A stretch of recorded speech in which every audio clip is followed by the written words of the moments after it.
ஓர் உருளையின் ஆரம் அதன் உயரத்தின் 2 மடங்கு எனில் ஓர் உருளையின் ஆரம்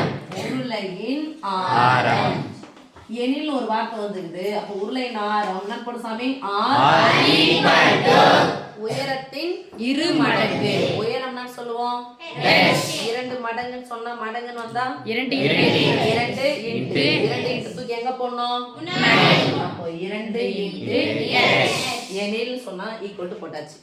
வலைப்பரப்பிற்கும் அடிப்புற பரப்பிற்கும் உள்ள தொடர்பை காண்க. வலைப்பரப்பு யாருடைய வலைப்பரப்பு? உருளையின் வலைப்பரப்பு. உருளையின் வலைப்பரப்பு. ஃபார்முலா என்னது? 2πr. வட்டத்தின் சுற்றளவு உயரத்தை ஈக்குவல் போட்டுக்கலாமா?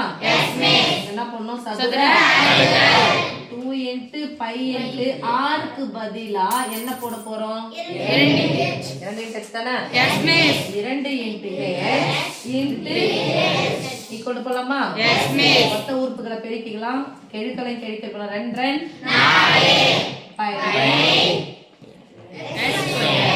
h பெருக்கு நல்லா இருப்பா. h ஸ்கொயரா x ஸ்கொயரா? h square. ஓகேவா? h சேர்ந்தா நிறைய h வரும் மிஸ் அப்படிதான் சொல்லுவேன். h square. வலைப்பரப்பிற்கும் அடிப்பரப்பிற்கும் படத்தை போட்டு காமிக்கிற பாருங்க. இது பேர் என்ன பரப்பு?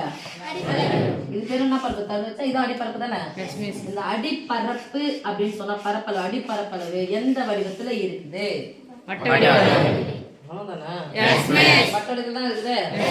வட்டத்தின் பரப்பளவு தான் அடிப்பரப்பு. நீங்க எந்த வடிவத்தை எடுத்தாலும் அடிப்புற பரப்பில்னா அடிப்பக்க பரப்பில்னா அடிப்பரப்பு அப்படின்னு ஒரு வார்த்தை கொடுத்தாங்களே ஆட்டோமேட்டிக்கா கூம்பா இருந்தாலும் சரி, உருளையா இருந்தாலும் சரி, கோலமா இருந்தாலும் சரி, அரைக்கோளமா இருந்தாலும் சரி, உள்ளிடற்ற உருளை எதுவா இருந்தாலும் சரி, அதனுடைய அடிப்பரப்பு எந்த வடிவத்துல தான் இருக்கும்? வட்ட வடிவத்துல தான் இருக்கும். அப்ப அடிப்பரப்புன்னு சொன்ன உடனே வட்டத்தின் பரப்பளவு ஃபார்முலானது πr ஸ்கொயர்.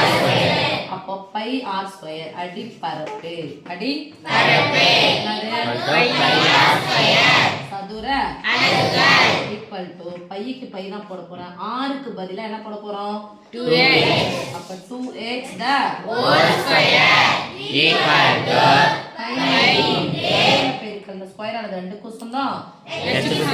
அப்ப இன்ட்டு 2 ஸ்கொயர் 4 h ஸ்கொயர். கேள்வி எடுத்து எங்க போடணும் சாமி? சொல்லுங்க. என்ன தொடர்புன்னு கேக்குறாங்க. தொடர்பு தானே கேக்குறாங்க. உருளையின் வலைப்பரப்பிற்கும் அடிப்பரப்பிற்கும் உள்ள தொடர்பு. இதுவும் 4πh ஸ்கொயர் தான், இதுவும் 4 × 5h ஸ்கொயர் தான். அப்ப என்ன சாமி எழுத போறோம்? வலைப்பரப்பு ஈக்குவல் டு அடிப்பரப்பு. ரெண்டுமே சமம். ஓகே.